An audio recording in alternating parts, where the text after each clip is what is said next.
Well, hey Motor Warriors, today's video is going to be a little bit different. This is kind of a we need to help Ukraine type video. I have some friends that are from Ukraine that live in Ukraine, and I've been getting some messages back and forth about what's really going on in Ukraine.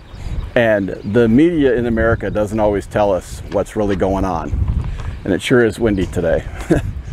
But I'm going to read you part of some conversations that I've had with my friends in Ukraine to hear what their heart is saying about what's happening.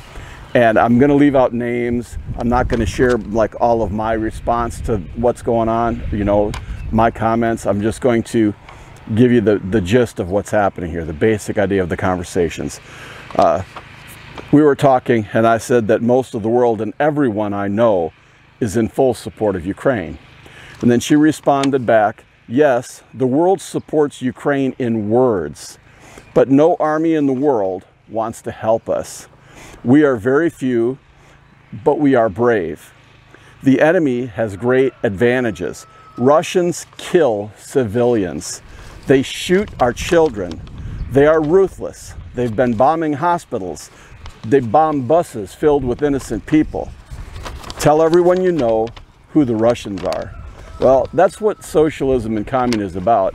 Communism, they have very little value on human life. If you disagree with what they want you to think, do, and say, they will just wipe you out. It's no threat to them, no thought to them. They don't concern themselves with that, you know? And that's kind of what Putin has been doing. She goes on to say that Ukraine is a peaceful country, and it is. Our people asked America to close the sky. We were denied. They were asking for American fighters to help patrol the sky to just stop them from being bombed from above, and America denied that. So did the rest of the world, apparently. It says, we don't understand what Putin wants from us. We won't give up our land. Thank you for your support. And then I had mentioned that I'd heard on the news that there's a fighter from Ukraine that's an amazing pilot. You know, to be considered an ace pilot, you had to have 5 kills as a pilot. This guy in Ukraine shot down 6 Russian jet fighters in less than 30 hours. That's amazing. I said that if they had more pilots like him, Putin and his evil troops would leave Ukraine really quick.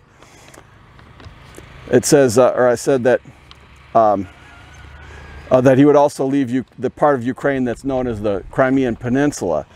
What a lot of people don't understand is that when Obama was president and Biden was, you know, vice president,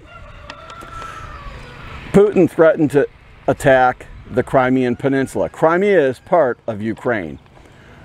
Obama didn't want to deal with it, so he sent Biden. And Biden went to talk to Putin, and he was about as worthless then as he is today, because he tried to work out some stuff, made some, you know, toothless threat, and Putin didn't care. He didn't see any threat from America because of what Biden had said, and so he invaded and attacked the Crimean Peninsula. And like I said, Crimea is part of Ukraine.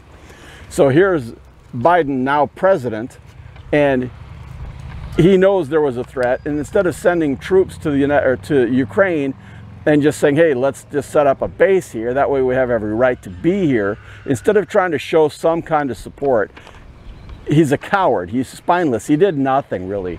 You know, they're sending some humanitarian aid from our government and stuff like that, but to show you the power of support from people like us, there's a company in, I believe it's Manitowoc, Wisconsin, and they're sending 1 million AK-47 rounds to Ukraine for the people to fight for their freedom free of charge. 1 million AK-47 rounds. This is not sponsored by the government. Biden didn't say, okay, we'll make it and the government will pay you. No, they're doing this because they believe in freedom, and they're helping Ukraine the best they can, which is sending 1 million AK-47 rounds, which they need.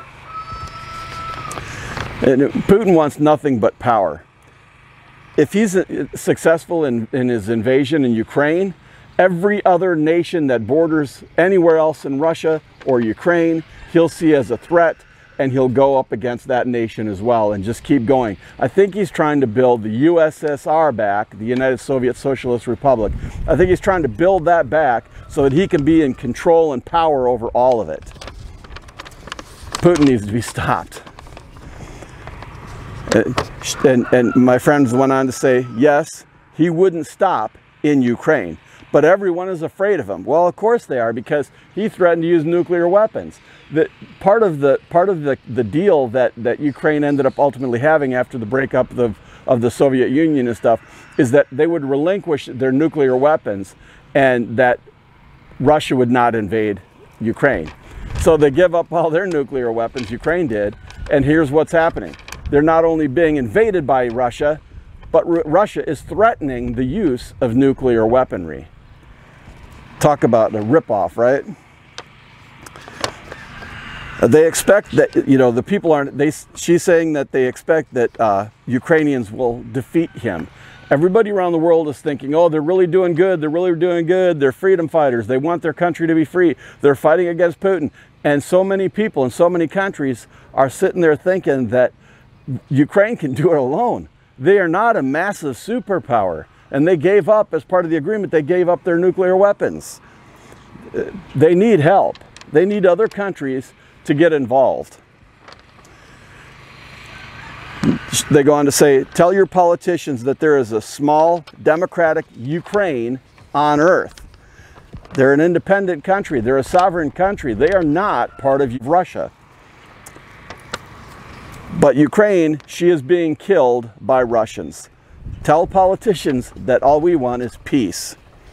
Unarmed people have become human shields in front of tanks to prevent them from entering our cities. It's hell on us. And she said thank you very much, and that every word of support from around the world is very important right now. But we not only need to do words, we need to call politicians, we need to get some fire underneath Biden's feet, we need to get the rest of the world to wake up and realize that we can drive Putin out of Ukraine if we all just stand together. There's no excuse for this. They had an agreement. The Ukraine has been an independent sovereign nation for a long time. Before all this stuff with Russia, it was, you know, it's got, if you don't know much about Ukraine's history, read up on it. I don't want this video to be too long. But Ukraine is a sovereign, independent nation. They gave up their nuclear weaponry to Russia in exchange that Russia would never invade Ukraine. And guess what's been happening, folks? Typical what leftist communist types, you know, like Putin and Biden and whatever, that's the kind of thing they do. It's really crazy what's going on. And this is the cry from people who are living there, saying that they're killing our children. They're killing busloads of innocent civilians. They're bombing hospitals. These are war crimes, people. And the rest of the world is just sitting by letting this happen. How evil is that? But anyway, Motor Warriors, I just wanted to let you know from the voice of someone that actually lives in Ukraine, is from Ukraine. And I hope that y'all can, call your politicians, your senators, your governor, whoever, try to get them to intervene and get something done here so we can get Putin out of the sovereign nation of Ukraine. Thanks for watching, Motor Warriors. I know this has been a little bit long and a little bit different, but I really appreciate you. And remember to live your life with the heart of a Viking warrior, because that's what the people in Ukraine are doing. They're acting like warriors. They are fighting for their freedom. They don't want to succumb to Russia. They don't want to be another part of Russia. They are a sovereign nation and they want to keep it that way. Thanks for your time. Bye for now.